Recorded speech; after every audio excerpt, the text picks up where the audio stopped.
Very happy and a vibrant day. Myself Sushmita Sahu, and today I am going to take class 12 I'm going to take poem 4, and that is A Thing of Beauty by John Keats. Now by John Keats. In this poem, John Keats have very beautifully described the beautiful earth and a good human being, how you need to be a good human being. और इसमें बहुत ही अच्छे शब्दों में उन्होंने describe किया है कि जो हमारी दैनिक ब्यूटी है, जो दैनिक सुंदरता है, वो कितनी ज़रूरी है। जॉन कीट्स एक ब्रिटिश पोएट है and he is a romantic poet, और वैसे तो वो सर्जन के लिए ट्रेन हुए थे, like he was a doctor, but somehow he decided कि वो अपना टाइम और अपना डिवोशन पोइट्री को देंगे, and he has written very nice poetries about love and about many romantic affairs, and बहुत ही अच्छे से इन्होंने वर्णन किया है। इस पोयम में अ थिंग ऑफ ब्यूटी में उन्होंने सुंदरता कितनी आवश्यक है, सुंदरता किसकी, हृदय की सुंदरता, धरती की सुंदरता, ये हमारे लिए कितनी जरूरी है और इस जीवन को जीने के लिए ये कितनी उमंग देती है। मतलब अगर हमारा हृदय सुंदर है, अगर हमारा वातावरण सुंदर है, तो ये हमें एक सुंदर जीवन जीने के लिए प्रोत्साहित करती है, बताया है। चलिए अब हम इसको आगे देखेंगे। If you like my video, kindly subscribe for my channel and don't forget to press the bell icon. Now let's start a thing of beauty by John Keats. A thing of beauty is joy forever. Its loveliness increases. It will never pass into nothingness, but will keep a bore quiet for us and asleep, full of sweet dreams and health and quiet breathing. यहाँ पे कवि बताते हैं कि जो सुंदरता है वो कभी खत्म नहीं होती, कभी वो नथिंगनेस में नहीं जाती है। ये सुंदरता हमें एक अच्छे सपने देखने के लिए, एक अच्छा स्वस्थ जीवन जीने के लिए प्रेरित करती है। Let's read the second paragraph. Therefore, at every morrow are we breathing a flowery band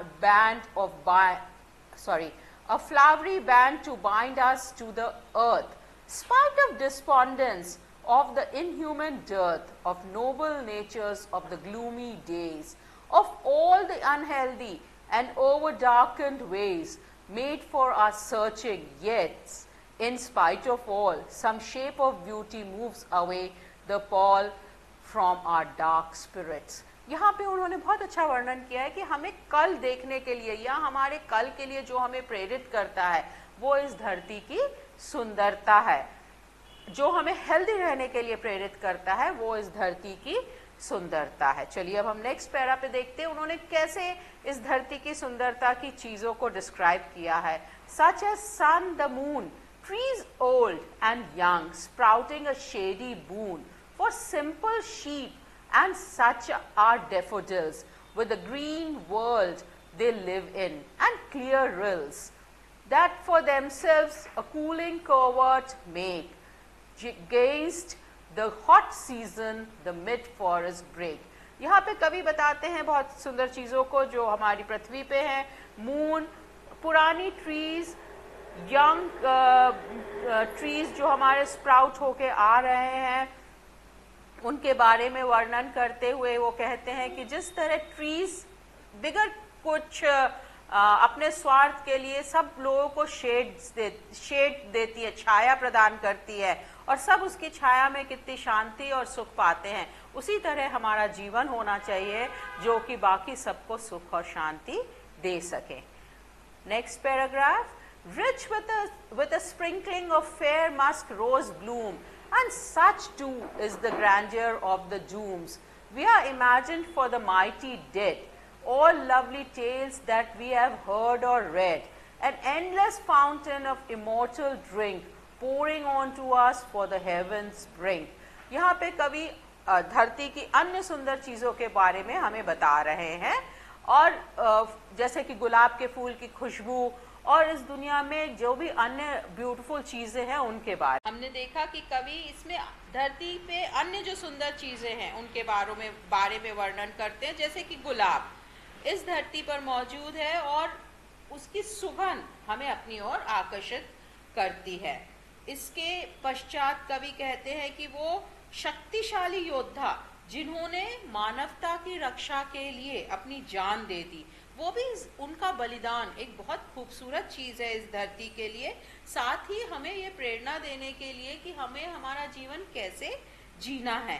अन्य कथाएं जो हमारे देश में, हमारे धरती पर प्रचलित है, उसमें भी इस तरह के सौंदर्य का वर्णन किया गया है। वे सुंदरता उस रस को की तरह है जो हमें भगवान ने दी है, और वो अमृत की तरह है जो सैकड़ों बुराइयों और दुखों के बावजूद हमारे अंदर जीवन को जीने की उमंग भरती है। विद दिस चलिए अब हम इस लेसन के क्वेश्चन आंसर्स करते हैं। आगे क्वेश्चन आंसर्स हैं, मैं अभी आपको क्वेश्चंस पढ़ के बताती हूँ, उनका मतलब बताती हूँ, फिर आप क्वेश्चन आंसर्स कर सकते हैं। List the things of beauty mentioned in the poem. जो बुक में हमारी पोएम में मेंशन किए, लाइक सन, फ्लावर, सन है, मून है, स्टार्स है, टेंडर लीव्स हैं, रोजेस हैं, इनके बारे में बताया है। देन क्वेश्चन 2 है, list the things that cause suffering and pains. क्या क्या वो चीजें हैं जिससे कि हमें पेन होता है या हमें हम सफर करते हैं। क्वेश्चन नंबर 3 है, what does the line therefore are we worthing a flowery bend to bind us to earth suggest to you। आपको ये लाइन क्या सजेस्ट करती है? What makes human being love life in spite of having troubles and suffering। हमें अपनी जिंदगी से क्यों प्यार होना चाहिए जबकि हमारे पास बहुत सारी मुश्किलें हैं और बहुत सारी सफरिंग भी है।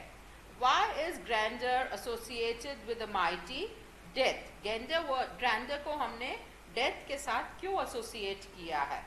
Do we experience things of beauty only for, question number 6, do we experience things of beauty only for short moments or do they make a lasting expression on us। वैसे तो इसको आपको खुद लिखते आना चाहिए, बट इसका आंसर मैंने आपको दे रखा है। Question number 7, what image does the poet use to describe the beautiful bounty of the earth। वो आप अपने वर्ड्स में कर सकते हैं, बट मैंने आपको किया हो, यहाँ पे दिया हो।